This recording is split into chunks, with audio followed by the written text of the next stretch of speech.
Libye, un pays qui sera désormais sous le règne de la charia. Nous, en tant que pays musulman, nous avons adopté la charia comme source essentielle de notre législation. Une victoire annoncée, fêtée par l'hymne national. Dès hier, ces partisans du parti islamiste Ennahda se félicitaient de leur succès. Bannis, pourchassés et emprisonnés sous Ben Ali, les candidats de cette formation politique ont bénéficié du travail social effectué sur le terrain. Les premiers résultats du dépouillement donnent Ennahda en tête, tant sur le plan national que pour le vote à l'étranger. La laïcité, ce n'est vraiment pas le problème aujourd'hui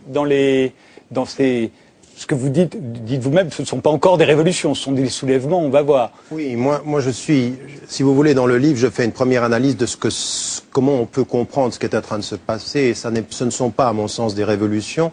C'est un réveil, mais il faut aussi se rendre compte d'un certain nombre de choses qui se sont passées en amont. Ça ne vient pas de nulle part, ces soulèvements. Il y a même d'ailleurs un engagement très très important de la part des États-Unis et de l'Europe dans la formation d'un certain nombre de blogueurs. Et donc il y a quelque chose ici qu'il faut questionner. Donc c'est pas un hasard. Ensuite il y a... Mais vous dites aussi que de commencer à penser de façon paranoïaque que ça aurait été organisé de l'extérieur... Exactement. Il faut surtout éviter ça. C'est-à-dire qu'il y a des choses qui sont connues, qui sont maîtrisées, mais il y a un potentiel qui vient de la force des peuples et de l'énergie des peuples. Il faut aussi regarder les traitements différenciés qu'on en a fait, c'est-à-dire la Tunisie, c'est pas l'Égypte c'est pas la Libye. Maintenant, dans tous ces pays, ce qui est en train de se traduire, c'est effectivement cette polarisation. Elle vient pas uniquement de l'Occident. C'est-à-dire que ce que je dis dans l'ouvrage, c'est que j'essaie d'analyser ce qui est en train de se passer dans les sociétés majoritairement musulmanes et arabes. Et on se rend compte là que cette perception qu'on aurait les islamistes d'un côté contre les laïcs de l'autre est une chose qui a été un tout petit peu intégrée et qu'on sort du vrai débat qui est qu'est-ce qu'on va proposer comme processus de démocratisation dans ces pays sur l'éducation, sur les femmes, sur la liberté, sur l'ouverture au monde et sur les stratégies économiques. Et qu'on en arrive à des discussions qui sont simplificatrices, à savoir les laïcs qui seraient soutenus par l'Occident, puis les islamistes qui seraient contre. Or, tout ceci est à balayer si on va dans une étude de ce que sont ces mouvements aujourd'hui. Ils ont beaucoup évolué dans les 30 dernières années. Souvenez-vous, au moment où Erdogan arrive à la tête de la Turquie, on dit c'est un islamiste, ça va pas marcher. Et tout à coup, on s'aperçoit que l'homme réussit là où d'autres ont échoué, contre la corruption, pour un État qui est plus démocratique. Maintenant, on peut discuter des choix économiques de la Turquie, qui sont complètement de l'inscription dans l'économie globale. Et aujourd'hui, Ennahda arrive, et en France, qui a complètement raté le coche. La France a totalement échoué pendant 30 ans en soutien total de la dictature, et la liberté qui s'annonce lui échappe par le ministre des Affaires étrangères, mais surtout par le manque d'implication. Tout à coup, ce pays qui avait une relation particulière avec la France échappe complètement à la France. Et on voit la France intervenir en Libye, au premier rang de la Libye, comme si les États-Unis, et maintenant on le sait, les choses sont claires, Barack Obama ne pouvait pas s'engager en Libye pour des questions intérieures, parce qu'il est en Afghanistan, parce qu'il est en Irak.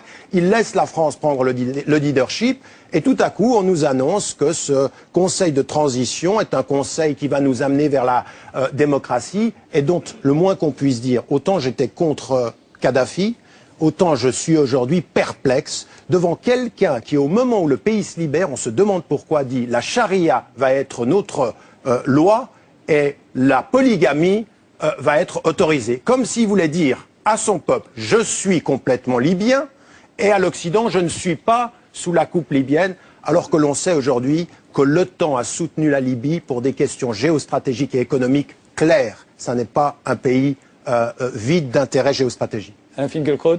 Alors, je partage en effet la perplexité de Tariq Ramadan. On aurait pu s'attendre à autre chose du leader d'un pays que l'Occident, avec toutes sortes de motivations, certaines intéressées, d'autres peut-être nobles. Il faut quand même savoir que Kadhafi menaçait de mettre Benghazi à feu et à sang, et franchement, étant donné ses antécédents, et quand on voit ce qui se passe en Libye, en Syrie, on peut penser qu'il aurait mis sa menace à exécution.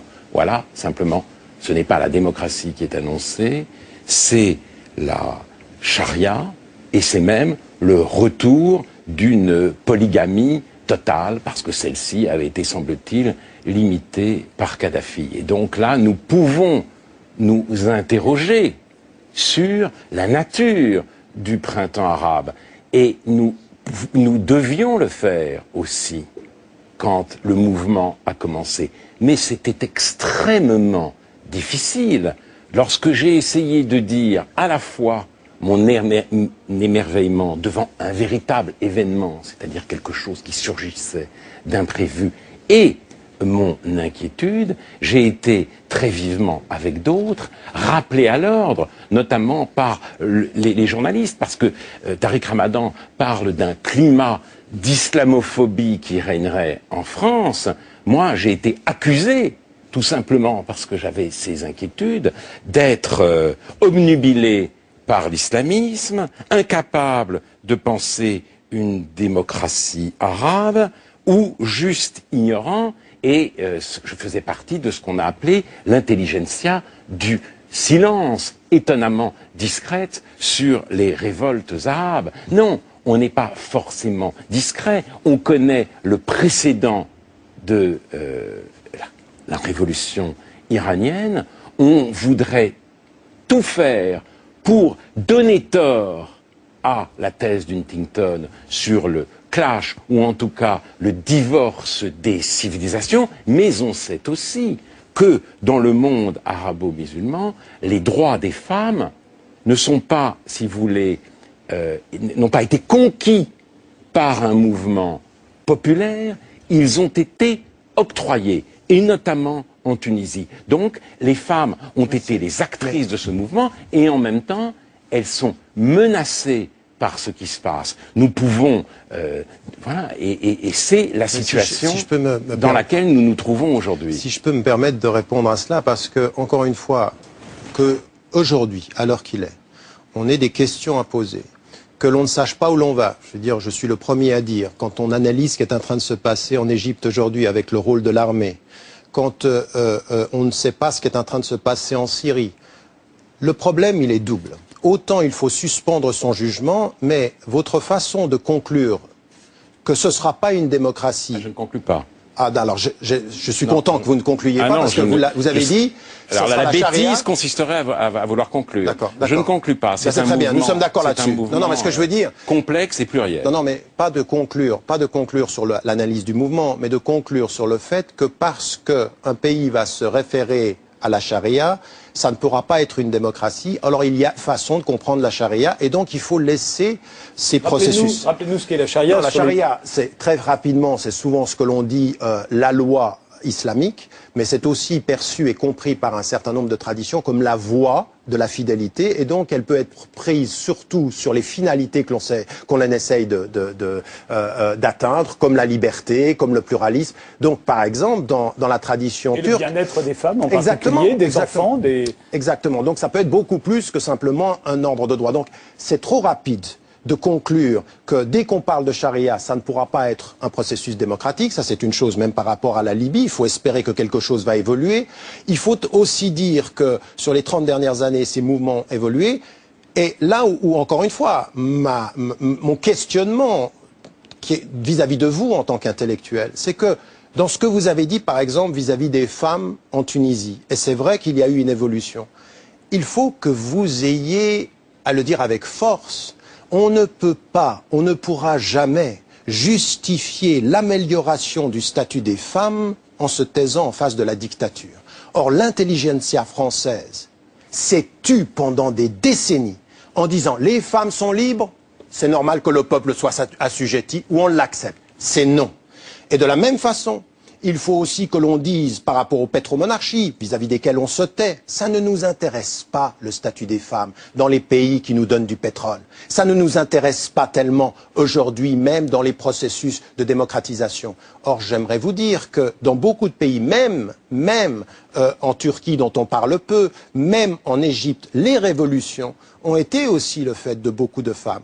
Et beaucoup de femmes ont voté pour Ennahda. Donc laissez aux femmes le choix de leur liberté et ne pensons pas que leur liberté, c'est que la nôtre qui soit la bonne. Et je ne nie pas que ça puisse être un mouvement démocratique.